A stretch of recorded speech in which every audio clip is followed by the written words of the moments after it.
వందే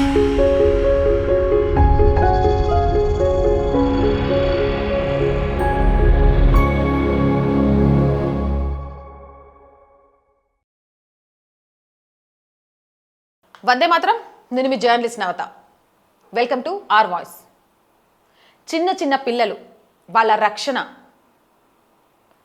అలాగే సమాజానికి ప్రభుత్వాలకు ఉన్న చిత్తశుద్ధి ఎలాంటిది అనేది ఈ వీడియో ద్వారా చెప్తా.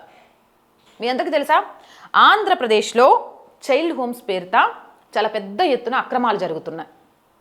అంతేకాదు 4 క్రైస్తవ మిషనరీల అసలు గుట్టేంటి అనేది కూడా నేను చెప్తా. గతంలోనే నేను దీనికి సంబంధించి ఒక వీడియో చేశాను చాలా రోజుల క్రితం. ఎలాంటి అనుమతులు లేకుండా ఒక పాస్టర్ అనాథాశ్రమం ఏర్పాటు చేసి అనాథాశ్రమం ద్వారా గిరిజన గ్రామాల పిల్లలకు అన్నం పెడతాను, వసతిస్తాను, చదువు చెప్పిస్తానని ఆ పాస్టర్ నమ్మించి చేర్చుకున్నాడు. చేర్చుకున్న తర్వాత తల్లిదండ్రులు ఉన్న పిల్లలను తన స్వార్థం కోసం వీళ్ళు అనాథలు అని చూపించి విదేశీ విరాళాలు చాలా పెద్ద ఎత్తున వసూలు చేశాడు. అవి వసూలు చేయడమే కాదు, గిరిజన బిడ్డలు అంటే చిన్న చూపుతో వాళ్ళకు పాచిపోయిన అన్నం పెట్టడంతో ఫుడ్ పాయిజనింగ్ జరిగి 3 పిల్లలు చనిపోయారు. ఇది 2024 అనకాపల్లిలో జరిగింది. ఇప్పుడు తాజాగా ఆంధ్రప్రదేశ్ రాష్ట్రంలో లైసెన్సులు లేకుండా నడుస్తున్న అక్రమ చైల్డ్ హోమ్ల వ్యవహారం వెలుగులోకి వచ్చింది. Legal rights protection forum save Bachpan ఉద్యమంలో భాగంగా నిర్వహించిన విచారణలో పశ్చిమ గోదావరి జిల్లాలోనే 4 క్రైస్తవ మిషనరీల సంస్థలు ఎలాంటి రిజిస్ట్రేషన్ లేకుండా చైల్డ్ హోమ్లు నడుపుతున్నట్లు బయటపడింది. ఎలా సాధ్యమవుతుంది? రిజిస్ట్రేషన్ లేకుండా, అనుమతులు లేకుండా వీళ్ళు ఎలా నడపగలుగుతున్నారు? వీళ్ళ వెనుక ఎవరు ఉండి నడిపిస్తున్నారు? అధికారులు జరిపిన తనిఖీలలో ఈ అక్రమ గృహాల్లో మొత్తం 111 మంది పిల్లలు ఉన్నట్లు తెలుస్తోంది.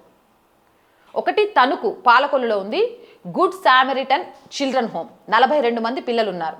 ఇది Catholic home for orphans and widows, ఇది నరసాపురంలో ఉంది. రెండవది 60 మంది పిల్లలు ఉన్నారు. ఇక మూడవది నరసాపురంలోనే ఉంది ఫెయిత్ విజన్ చిల్డ్రన్ హోమ్, ఇక్కడ 9 మంది పిల్లలు ఉన్నారు.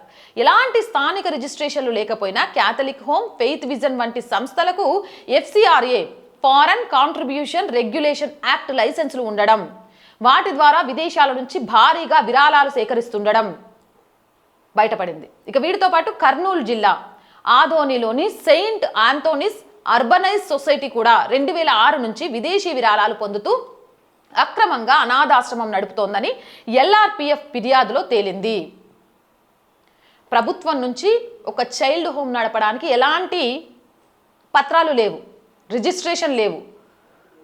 కానీ వీళ్ళు ఒక చైల్డ్ హోమ్ నడుపుతున్నాము, అనాథ పిల్లల్ని చూస్తున్నామని చెప్పి విదేశాల నుంచి భారీగా నిధులు తీసుకుంటున్నారు. నాకు తెలియక అడుగుతా, విదేశాల నుంచి నిధులు ఇచ్చే వాళ్ళు కూడా వీళ్ళకి ఎలాంటి రిజిస్ట్రేషన్ లేకుండా ఎలా ఇస్తున్నారు?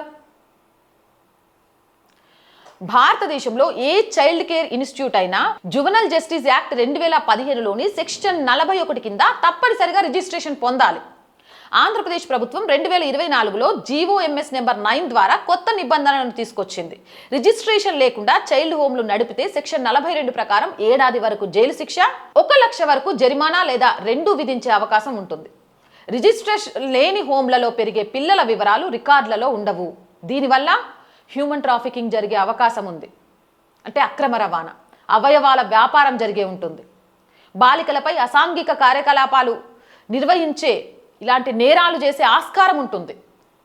ఎవరైనా చైల్డ్ హోమ్ నడిపితే అందులో ఉన్న ప్రతి పిల్లాడి వివరాలు ఉండాలి. నెలవారీ హెల్త్ చెకప్ల రికార్డులు ఉండాలి. చైల్డ్ వెల్ఫేర్ అధికారులకు వీటికి సంబంధించి తెలియజేయాలి. కానీ ఇవేవీ లేకుండా ఇల్లీగల్ చైల్డ్ హోమ్లకు FCRA లైసెన్సులు ఇవ్వడం ఎలా? ఇది కేంద్ర రాష్ట్ర ప్రభుత్వాల వైఫల్యం కాదా? దీనికి సంబంధించి LRPF AP హైకోర్టులో పిల్ దాఖలు చేస్తోంది.